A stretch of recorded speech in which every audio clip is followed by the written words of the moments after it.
Greetings, fifth grade. Time for reading class.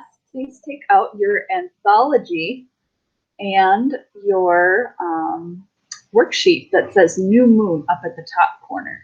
Worksheet pages 157 to 159. All right, while you take those off, take those out. Say the Bible verse with me. Romans 10, verse 9. If you confess with your mouth that Jesus is Lord and believe in your heart that God raised him from the dead, you will be saved.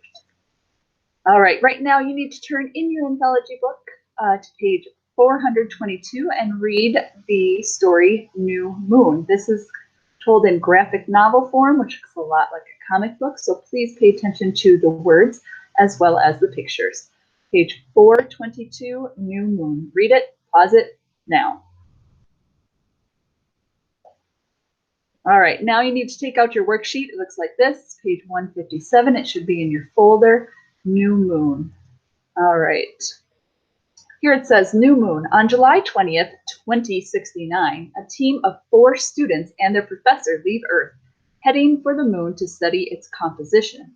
We are approximately 300 kilometers from the surface of the moon. Prepare for lunar landing. Wait, hold this course. I'm getting another reading. There appears to be another object just beyond the moon. Based on its movements, it seems to be held in orbit by Earth's gravitational pull. What could it be?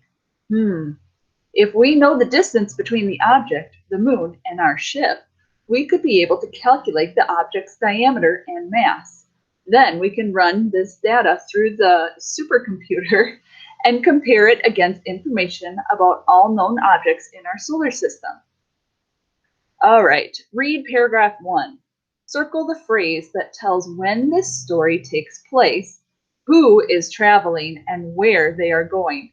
Wow. Circle the phrase that shows all 3 of those things. Where the story takes place, who is traveling, and when the story takes place. So when, where, and who. Let's see, first paragraph. On July 20th, 2069, that's the where, or sorry, the when, a team of 4 students and their professor, that's the who, heading for the moon to study its composition. Where are they going? To the moon. So put a circle or a box around that. Mine kind of looks like a box. There we have the date in there, we have the people in there, and where they are going. All right, read the dialogue. That's when the characters speak to each other, dialogue. Write or talk with your partner about how it helps you understand more about the events in the story. So how does the dialogue help you as the reader know more about the events in the story? Underline details that tell you what the problem or what problem the group encounters. Well, what is the problem in this short text? Yeah, they see something that they don't know what it is. So underline, where are we? Oh yeah, underline the details that tell you what the problem is. Here they are. Based on its movements, it seems to be held in orbit by Earth's gravitational pull. And then right below that, you can also underline that as well. What could it be? They do not know what this object is, but it seems to be held in orbit by Earth's gravitational pull, which is out of the ordinary. All right, and it says write details on these lines. You underlined it. You don't have to write anything on those lines. If you want to put an X through those writing lines, you don't have to do that part. All right. Next page. Follow along while I read what's in the box. How can that be? Unlike Earth, Mars has 2 moons. A strong force would have had to knock one of Mars's moons out of orbit.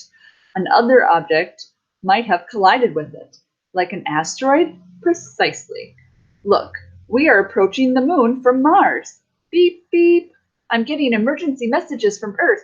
The tides are rising rapidly. Rising tides? I bet this moon from Mars is the cause. That's right, Lewis. The moon affects tides on Earth. A new object entering Earth's orbit could change the gravitational pull between the Earth and the moon and alter the tides. What do we do? Sorry, getting a little dramatic. We need to force this moon back into Mars's gravitational field before there's a real disaster. Mark, fire up the asteroid simulator. Asteroid simulator beam. All right, so we just read Read the excerpt with a little bit of drama and flair. Circle the sentence that describes a problem on Earth. So what sentence should we circle that shows the problem on Earth? Yeah, it has to deal with the tides, doesn't it? Look in the middle, line 7. The tides are rising rapidly. Yes, if you live near the coast by the ocean and the tides are rising rapidly, yes, you are in danger. Underline words and phrases that show the student's solution to the problem. How are they going to solve this problem of the tides rising rapidly?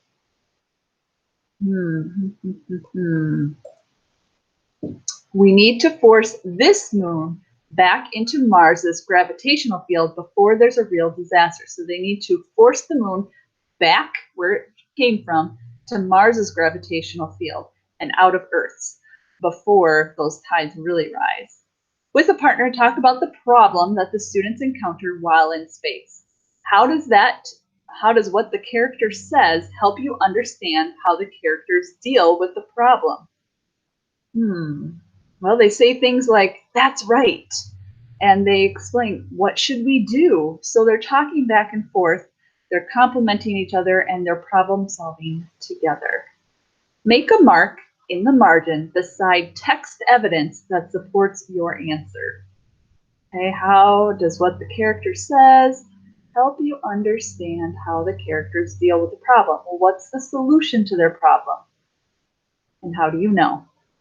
That's right. You're going to put a mark, an X or check mark, right next to the sentence that we underlined. We need to force this moon back into Mars's gravitational field before there is a real disaster. This is the text evidence that shows us how they are going to solve the problem, how they're dealing with the problem. All right, no sentences here. Just make sure you circle or box the things marked on the screen as well as underline. All right, here we go.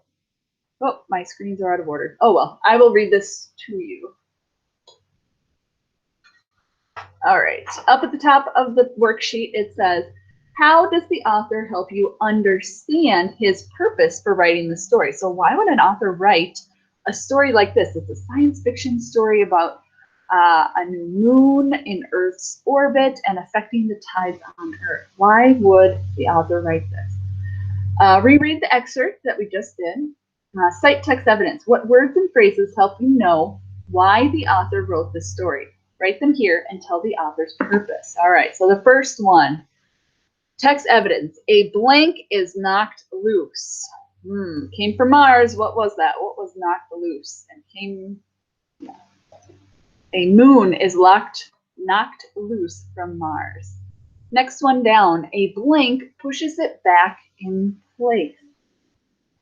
Ooh, what was that? Well, let's shorten it up. A beam pushes it back in space. Here's our science fiction element because those beams do not exist yet.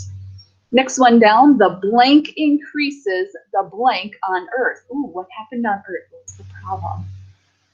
The blank increases the blank on Earth. The moon, so that extra moon from Mars, increases the tides on Earth, making the tides rise more. And finally, the fourth one down. The blank and blank are blank to the moon. Okay, so the teacher or the professor is how they say it in the story.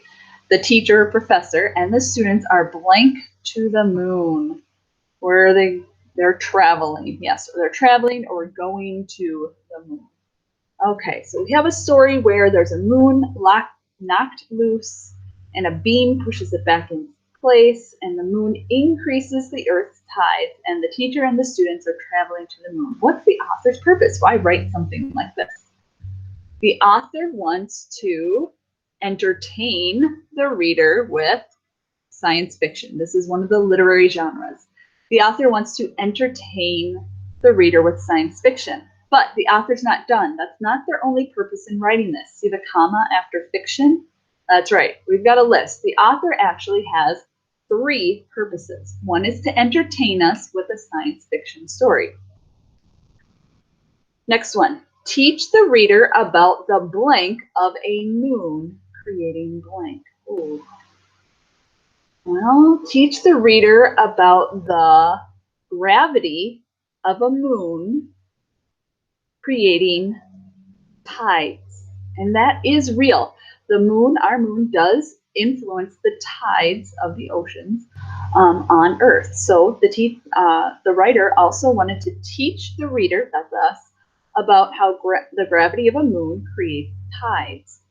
Third purpose of the author to write this short story, and get the reader to think about blank blank in the future.